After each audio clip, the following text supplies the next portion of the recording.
Tariff war और Trump की मुख्तलिफ पॉलिसियों का इंटरनेशनल मार्केट्स पर भी असर पड़ने लगा। पेट्रोल की कीमतों में कमी का रुझान, पाकिस्तान में भी पेट्रोल की कीमतें कम हो सकती हैं। आलमी मंडी में ब्रेंट खाम तेल 64.71 डॉलर्स फी बैरल की सतह पर आ गया है, जिसके बाइस पेट्रोलियम मसनूआत की कीमतों में 8 से 10 रुपए फी लीटर कमी का इम्कान है।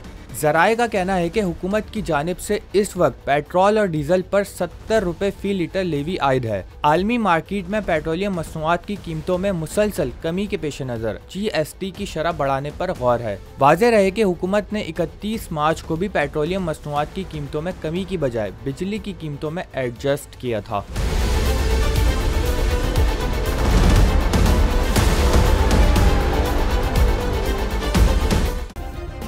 सब्सक्राइब करें और बेल दबाएं ताकि कोई खबर रह न जाए।